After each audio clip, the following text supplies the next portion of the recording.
సోదాలు నిర్వహించిన అధికారులే నోరెళ్లబెట్టేలా ప్రభుత్వ మాజీ ఉన్నతోద్యోగి ఇళ్లలో భారీగా నోట్ల కట్టలు కిలోల కొద్దీ బంగారం బయటపడింది. అంతేనా, బయట అత్యంత విలాసవంతమైన కార్లు పార్క్ చేసున్నాయి. వ్యవసాయ క్షేత్రంలో 7 కాటేజీలు, నిర్మాణంలో ఉన్న మరో 32 కాటేజీలు కనిపించాయి.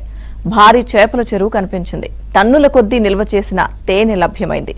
ఇదంతా మధ్యప్రదేశ్లో జీపీ మెహ్రా అనే ప్రజాపన్నుల విభాగం రిటైర్డ్ చీఫ్ ఇంజనీర్ కూడబెట్టిన సంపద.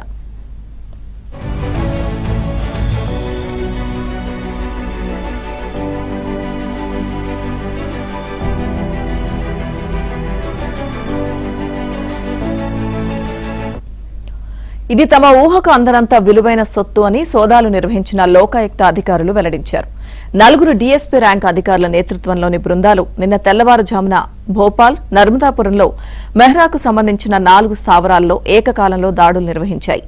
మణిపురం కాలనీలోని మెహ్రా నివాసంలో 8.79 లక్షల రూపాయల నగదు, 50 లక్షల విలువైన బంగారు నగలు, 56 లక్షల రూపాయల విలువైన ఫిక్స్డ్ డిపాజిట్లను సీజ్ చేశారు. ఇక దనాపానిలో లగ్జరీ ఫ్లాట్లో 26 లక్షల నగదు, 3.05 కోట్ల రూపాయల విలువైన 2.6 కిలోల బంగారం, 5.5 కిలోల వెండిని స్వాధీనం చేసుకున్నారు.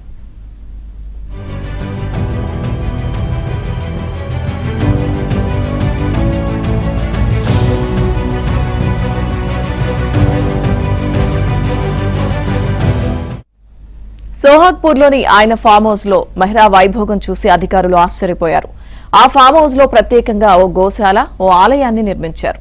అలాగే మెహ్రా వ్యాపార సంస్థగా భావిస్తున్న గోవిందాపురంలోని కేటీ ఇండస్ట్రీస్ పైన లోకాయుక్త అధికారులు దాడులు నిర్వహించి కీలక పత్రాలను స్వాధీనం చేసుకున్నారు. మొత్తంగా 36.04 లక్షల రూపాయల నగదు, 2.64 కిలోల బంగారం, 5.52 కిలోల వెండి, ఫిక్స్డ్ డిపాజిట్లు, ఇన్సూరెన్స్ కు సంబంధించిన పత్రాలు సీజ్ చేశారు.